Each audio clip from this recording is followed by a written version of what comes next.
Hello बच्चों, let's read the question. Two equal drops of water are falling through air with a steady velocity 10 centimeter per second. If the drops combine to form a single drop, what will be the new terminal velocity? Now the key concept for this question is that is value of terminal velocity that equal to 2r square upon 9 into eta multiplied by rho b, that is density of body, minus rho into L into G. Eta is the coefficient of viscosity of water. यहाँ पर water given है liquid, तो eta coefficient of viscosity लेंगे water का. Now दो equal drop है और वो drop combined हो रहा है. मान लेते हैं ये दो drop है और ये combined होके एक सिंगल ड्रॉप बन रहा है. तो यहाँ पे क्या होगा, वॉल्यूम कांस्टेंट होगा. जो वॉल्यूम पहले था दो ड्रॉप का टोटल, वही ये सिंगल ड्रॉप का वॉल्यूम होगा. दो इक्वल ड्रॉप छोटे वाले, इसका रेडियस हम स्मॉल आर ले लेते हैं एंड जो बिगर ड्रॉप बनेगा इसका रेडियस आर ले लेते हैं. वॉल्यूम कांस्टेंट रखना है.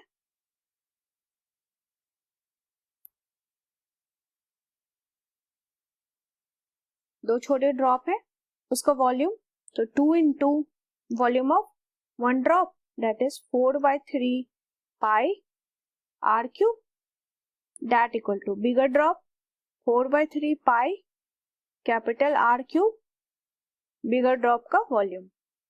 नाउ अगर इसको सॉल्व करें तो यहाँ पर small r and capital R के बीच एक रिलेशन आएगा. 4/3 pi कैंसिल, तो यहाँ से कैपिटल R इक्वल टू ये हो जाएगा 2⁻³ 1/3 इंटू स्मॉल r. एक इक्वेशन यहां से मिला. नाउ फर्स्ट की टर्मिनल वेलोसिटी गिवन है, सेकंड की फाइंड आउट करनी है, तो दोनों का रेशियो ले लेते हैं टर्मिनल वेलोसिटी का. Terminal velocity of 2 divide by 1. 2 की टर्मिनल वेलोसिटी 2 इंटू ये 2 मतलब कैपिटल R वाला ड्रॉप है, तो 2 into capital R square upon 9 eta into rho B minus rho L into G. सारे वैल्यू सेम ही होंगे, बस रेडियस की वैल्यू चेंज होगी. मल्टीप्लाइड बाय ये 9 आइटा. अब हम 1 के लिए देख रहे हैं, टर्मिनल वेलोसिटी 1 के लिए, तो 9 आइटा ऊपर, फिर इधर नीचे हो जाएगा 2 into R square.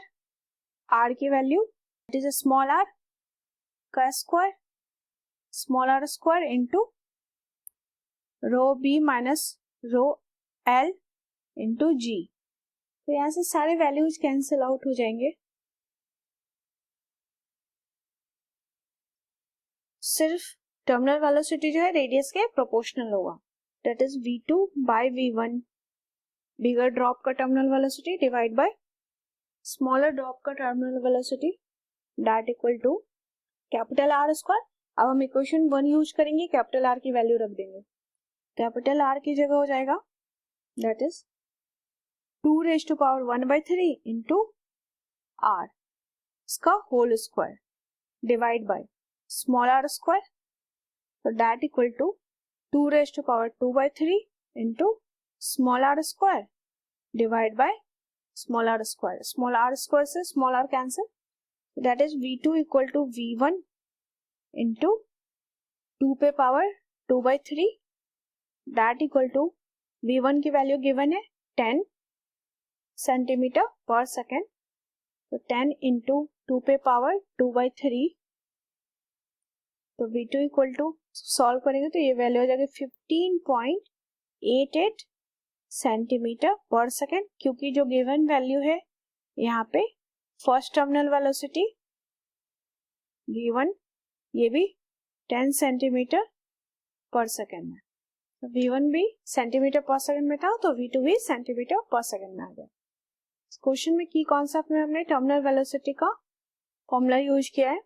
Volume constant रहेगा, तो दोनों की रेडियस के बीच एक रिलेशन आएगा, जिसको इक्वेशन 1 में हमने ले लिया. फिर टर्मिनल वेलोसिटी जो है 2 का एंड 1 का दोनों का रेशियो ले लेंगे, तो यहाँ से terminal velocity for bigger drop that is 2, इसकी वैल्यू आ जाएगी 15.88 सेंटीमीटर पर second. That is the answer. I hope you understood it well. Best of luck.